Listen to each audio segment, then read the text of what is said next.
Bonjour à tous, je vous retrouve pour cette quatrième pomme du trigramme montagne qui s'intitule « Qui bloquer ?» Qui bloquer. Donc bien sûr, pour comprendre le sens des noms de ces mouvements, il faut suivre tout le poème. Donc intercepter l'aigle par la corde, c'était le nom de la précédente, intercepter l'aigle par la corde qui bloquait et désunit, ça va être à la suite de cette quatrième pomme. Donc aujourd'hui, qui bloquait. Nous démarrons toujours avec la garde traditionnelle que je vous ai proposée et nous allons produire un mouvement assez simple ici que nous connaissons qui consiste à abaisser et à frapper avec le revers du poing.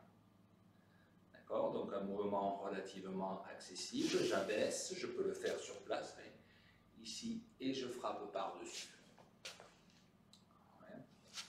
Je peux le travailler en jibengo ici, toujours en recherchant le maximum la ligne médiane.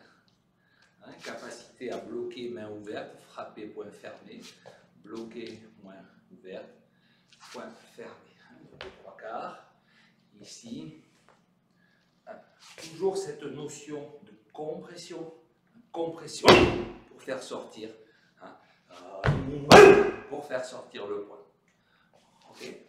Donc toujours appuyer et de là où on fait jaillir. Appuyer et on fait jaillir. Vous voyez toujours le lien avec le tai chi, Xingyi, etc. Ce qui est intéressant, c'est qu'en travaillant ces différentes disciplines, vous pouvez toujours établir des liens, du moins dans les styles que je vous propose. Après, il y a parfois des styles qui peuvent s'éloigner. En effet, du tai chi, je parle bien sûr du tai chi de style yang, celui que j'enseigne régulièrement. Donc voilà, dans ce style, vous pouvez retrouver des liens avec toutes ces pommes du bagua, ces pommes linéaires. Donc, nous sommes en garde ici, nous appuyons et nous rentrons ici un revers. Comme dans les pommes précédentes, donc si le revers a été bloqué ici, vous pouvez venir ensuite ici, vous voyez, intercepter par-dessous et remonter avec une pomme frappante comme ceci, en remontant. Donc je peux être ici et venir là. Voilà, tout simplement. Donc ici, je suis là, je viens intercepter avec cette main avancée frappée, remonter par-dessous, pied joint. D'accord? 1, 2, et là, je vais pouvoir abaisser. D'accord? 1, 2. Okay. 1, 2, et ça va donner lieu à une nouvelle frappe derrière. Okay. Donc ici, 1, 2, 3, 4. 5, 6, 7. Voilà. Toujours cette notion de rebond. Okay. En garde. Je peux le faire ici sur place. 1, 2.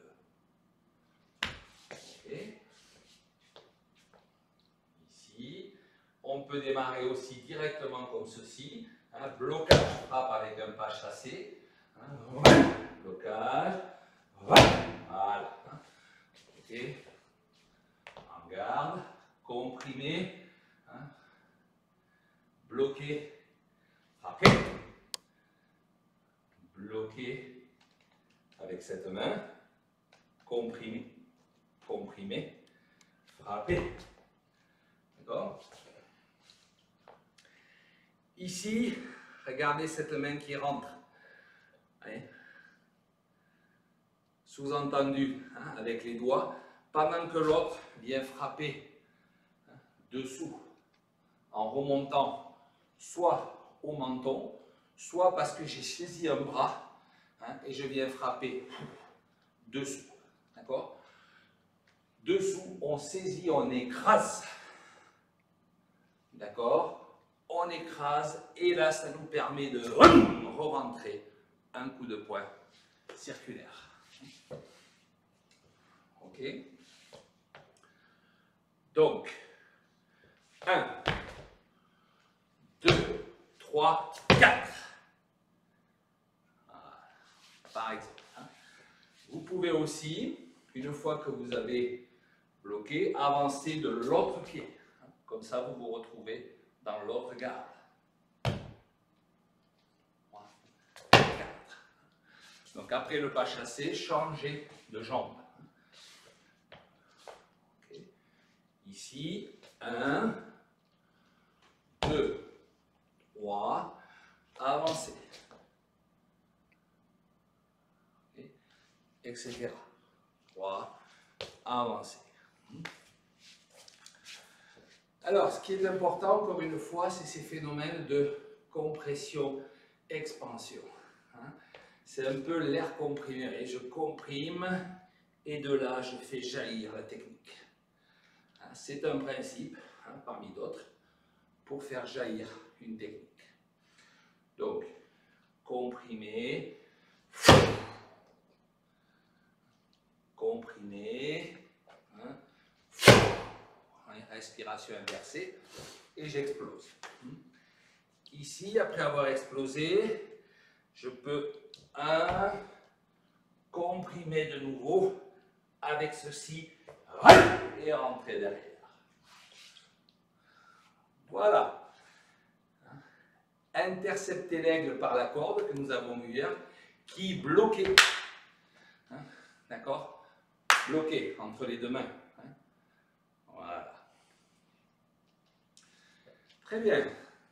Travaillez tranquillement à droite et à gauche en forme Jibengong et en pratique interne. À bientôt.